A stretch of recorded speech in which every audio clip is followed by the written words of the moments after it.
With this frigid air that is blasting through America right now, I started to think about one of Hollywood's most cold-blooded killers, the Predator. And that's why I think this would be the best opportunity for me to sit down and talk about a movie that I watched that not only surprised me, but surprised a lot of people.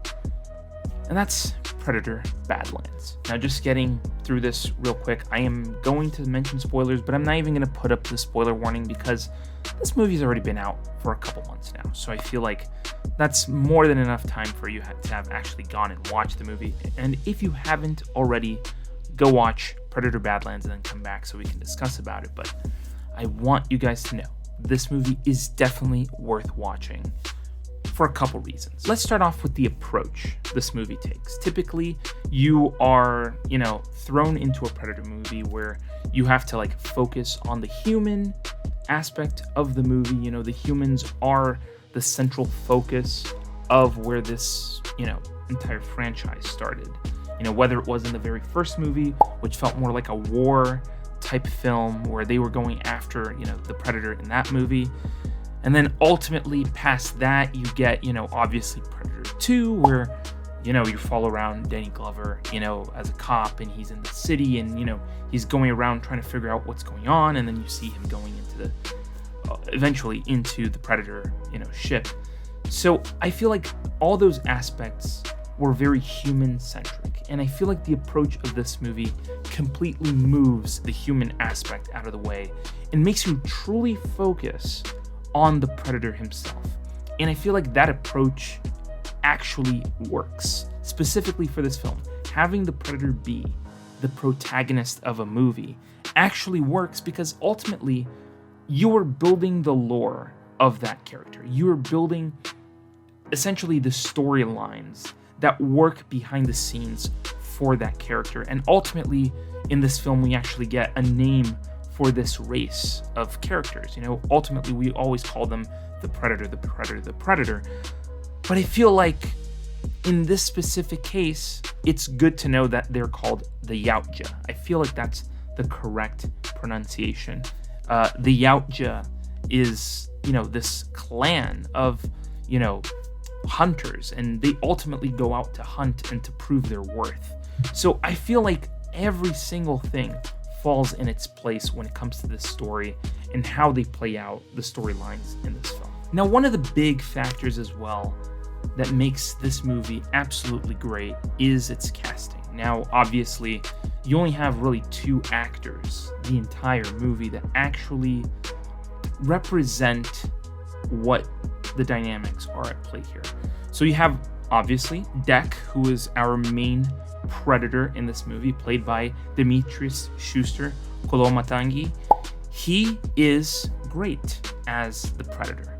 Absolutely great. Even though he is not really there and most of, the dialogue is in the alien language, if not the entire movie is in that alien language. It's incredible. His performance is incredible. Very physical. It's a physical role. There's a lot of fighting action sequences. I'm pretty sure it is him most of the time doing the action sequences throughout this movie. So I think it's really impressive to see him do all the moves necessary to play this character. So absolutely huge props for him. And then obviously we have the human-esque side of the story, which is not really human. She is, a synthetic being, but it is Elle Fanning's character who I think really shines in this movie. She does play technically two roles in this movie, so I feel like she does a great job. She plays that sort of annoying yet informative character. I think the best way to put it is that she's kind of like C-3PO in a way. And it kind of plays that way too. I mean, unfortunately, in the movie, you see her kind of strapped to Dek's back. So ultimately, it is going to be funny because it kind of looks like Chewbacca carrying C-3PO. And we already know that because the directors already confirmed that that is where the idea came from. But I feel like both of these actors did a great job this film and truly showed that sure, you can have one-way acting, but it is essentially the combination of a human-esque, being alongside an alien that is a hunter that ultimately is trying to find his way through this really deadly world, which I feel like that would be my next point. And I really do feel like this world is a character in and of itself. This entire planet that is essentially designed in such a way that every single thing is trying to kill you. Everything.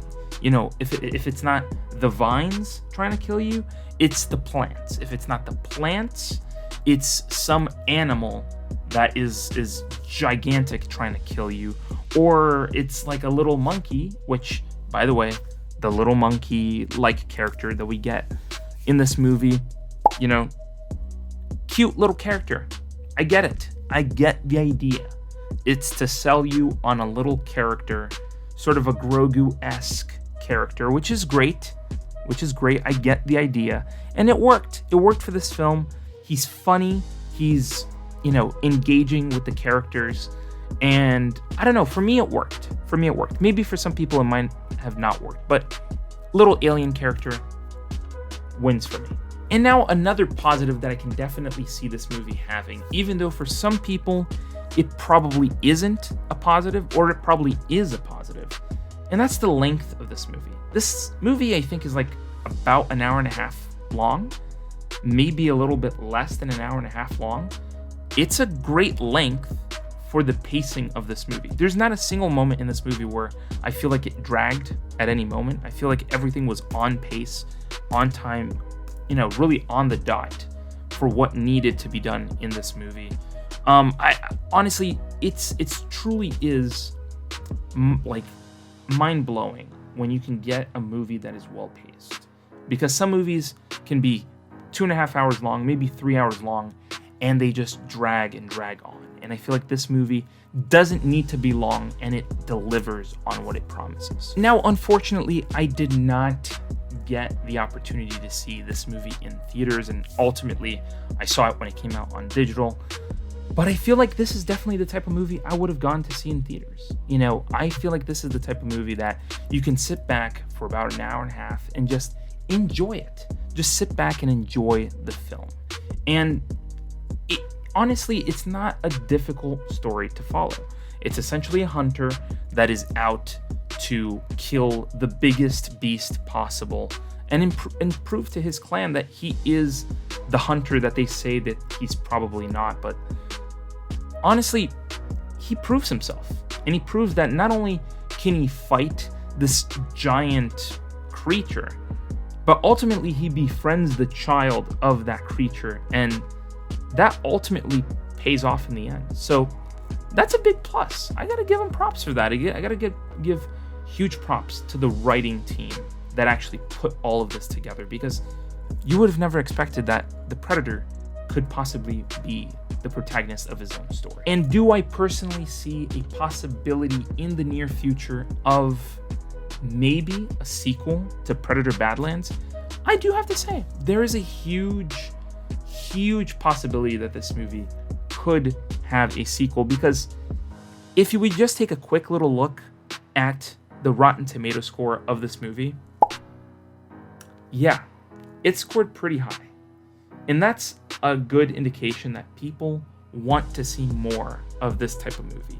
And trust me, how this movie ends indicates that they're clearly wanting to go in that direction. So, I don't know. We have to see.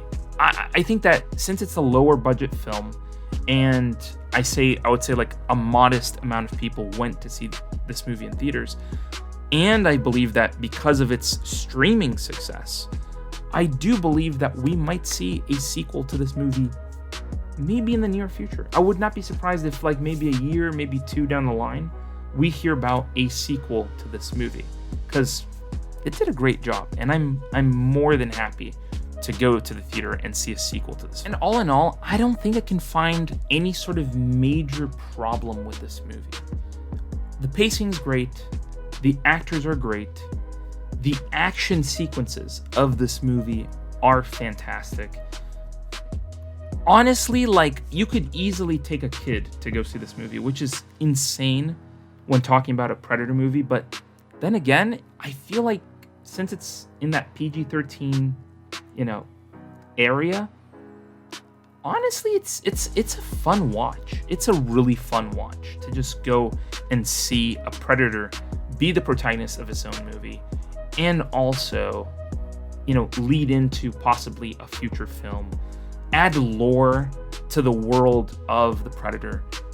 I feel like every little aspect of this movie works. And ultimately, I'm just ready to see what's coming next for this specific film and what future it has in terms of sequels. But like I say in all of my videos, these are just my thoughts, my opinions, my views on specific films such as this one. And truly, I am very pumped to see where they go next here. I don't know. Maybe you watched the movie. Maybe you didn't watch the movie. Maybe it wasn't really on your radar, and now it is because I kind of like gave you guys the enthusiastic sort of push to go see it. I really want to see another one of these movies. I think they did a great job here. And truly, it would be such a joy to see a Predator just be badass in a film. But then again, that's what I think, and I want to hear from you. Write it down in the comments below so that we can have these discussions, so that we can talk about Predator Badlands. And as I always say, while you're down in the comments, hit the subscribe button and hit the bell to be notified when new videos go live on this channel. And thank you so much for watching this video, and I'll see you in the next video. Scrolling through YouTube, same old routine, then bam, movie savant, what a scene. Trivia bombshells dropping knowledge like rain. Forget the dishes, gotta watch it again. Movie buffs unite, savants to place. Subscribe and hit the bell, don't leave a trace. Next level knowledge keeps you in the loop. Savants got the scoop, ain't nothing to recoup.